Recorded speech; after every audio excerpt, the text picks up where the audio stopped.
जगद्गुरु तुकोबराय म्हणतात, परस्त्रिया सदा बहिणी माया.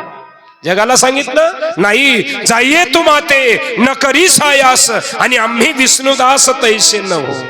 बघा, प्रत्येक महापुरुषांचं वर्णन करा. हा विषय समोर आल्याच्या नंतर सगळ्या महापुरुषांची नजर सुद्धा आणि पवित्र आहे. का छत्रपती शिवरायांचा फोटो आपण वारकरी संप्रदायाच्या पवित्र व्यासपीठावर लावतो? का राजाचं वर्णन आजपर्यंत केलं जातं? पवित्र नजर होती माझ्या राजाची. तुम्ही आम्ही छत्रपती शिवाजी महाराजांचं नाव घ्यावं, मोठेपणा गावा, नवल नाही. कट्टर शत्रू सुद्धा माझ्या राजांचं वर्णन करत होते. शाहिस्ते खान काय म्हणतोय, औरंगजेब काय म्हणतोय, कल्याणचा सुभेदार काय म्हणतोय, सिद्धी जोहार काय म्हणतोय. प्रत्येक शत्रूंनी, कट्टर शत्रूंनी तोंड भरून वर्णन केलं. डोळ्यात पाणी येईल तुमच्या.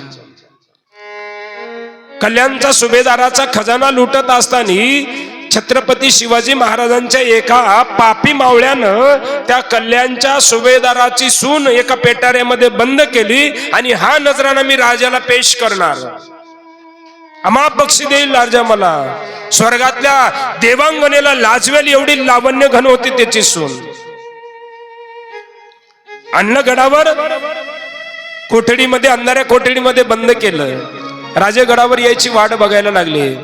कृष्णा नावाच्या घोडीवर राजे गडावर आले. टपाटपा टपाटपा टापा टाकत घोडी गडावर आली. याला आनंद झाला, आले राजे, आता मला बक्षीस देतील. पुढे आला, राजे आज मी तुम्हाला भयानक नजराणा आणलाय. राजांच्या अंतकरणामध्ये असली घाणेरडी वासना नव्हती. राजे म्हटले, काय आणलं सारे? फिरंगी? नाही राजे, फिरंगी म्हणजे इतिहासामध्ये तलवारीला म्हणतात.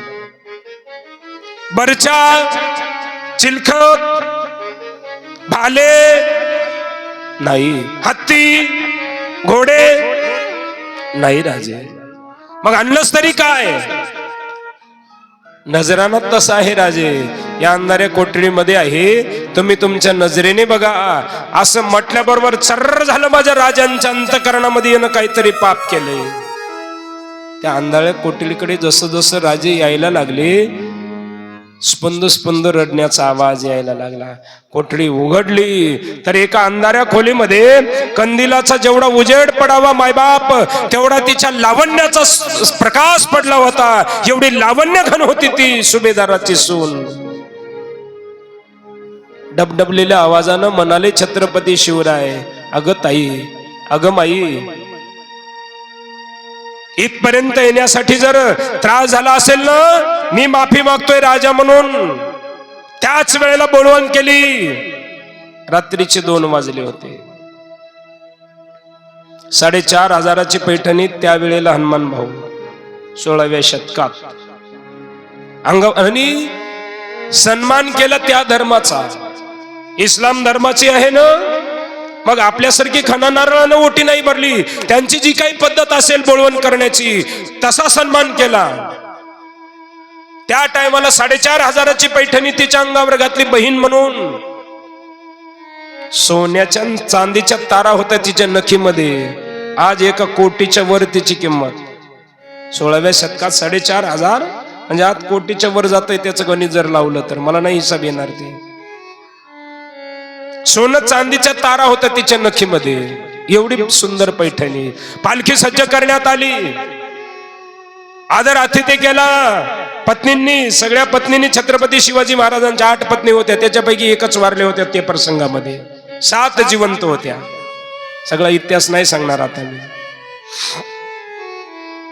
मोठ्या सन्मानानं महाराजांच्या सगळ्या पत्न्यांनी तिला त्या पालखीमध्ये बसवलं.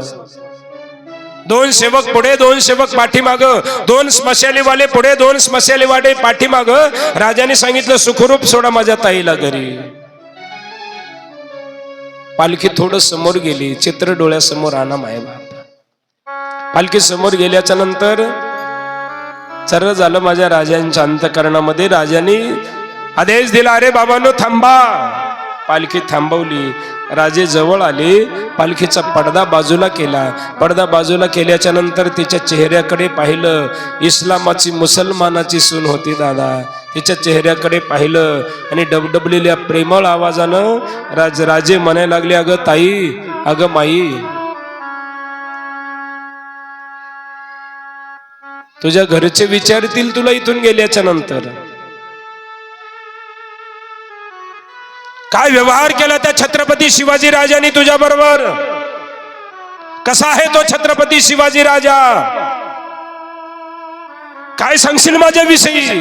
प्रेमळ आवाज तिच्या कानावर पडल्याबरोबर अरे इस्लामाची सून असू द्या, माझ्या राजांचा आवाज अंतकरणापर्यंत गेला आणि दोनही डोळ्यातून अश्रुधारा व्हायला लागल्या. रडत रडत तिनं उत्तर दिलं, राजे अरे मी सांगेल माझ्या घरच्यांना विश्वासानं, अरे छत्रपती शिवाजी राजा अरे दुसऱ्या राजांसारखा घाणेरड्या नजरेचा राजा नाही, घाणेरड्या वासनेचा राजा नाही. अरे एका भावानं जशी बहिणीची बोलवण करावा, एका बापानं जशी मुलीची बोलवण करावा, तसा माझा आदरातिथ्य केलाय, तशी माझी बोलवण केली. मी सांगेल माझ्या घरच्यांना.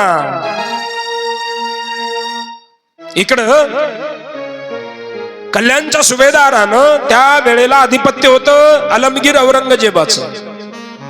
आलमगीर औरंगजेबाला खलिता पाठवला, पत्र पाठवलं, सरकार छत्रपती शिवाजी राजांच्या मावळ्यांनी माझ्या सुनेचं अपहरण केलंय, मला तुमच्या मदतीची गरज आहे, तातडीनं मदत पाहिजे. लगेच औरंगजेबानं दुसरं पत्र पाठवलं आणि त्या पत्रामध्ये खाली स्वाक्षरी केली. ते पत्र आहे आज संग्रहालयामध्ये. त्या पत्रातला मजकूर आहे स्वतः औरंगजेबाने नमूद केलेला.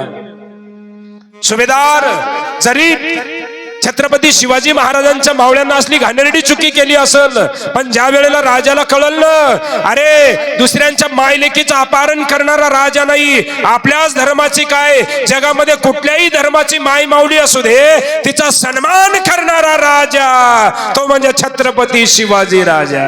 आनंदाने नांदत होते हिंदू मुसलमान, आनंदाने नांदत होते हिंदू मुसलमान, आनंदाने नांदत होते हिंदू मुसलमान, आनंदाने नांदत होते हिंदू मुसलमान. शिवरायाच्या छायेखाली कधीच नव्हतं ऊन, शिवरायाच्या छायेखाली कधीच नव्हतं वान. छत्रपती शिवाजी महाराज की आनंदाने नांदत होते हिंदू मुसलमान, आनंदाने नांदत होते हिंदू मुसलमान, आनंदाने नांदत होते हिंदू मुसलमान, आनंदाने नांदत होते हिंदू मुसलमान. काळ्या रात्री तळपत होत तिच्या वाचवून, अशी देखणी होती एका मुसलमानाची सून. त्या तरुणीला आई म्हणाला राजा तो सिलवान, त्या तरुणीला आई म्हणाला राजा तो सिलवान. छत्रपती शिवाजी महाराज की आनंदाने नांदत होते हिंदू मुसलमान, आनंदाने नांदत होते हिंदू मुसलमान, आनंदाने नांदत होते हिंदू मुसलमान, आनंदाने नांदत होते हिंदू मुसलमान.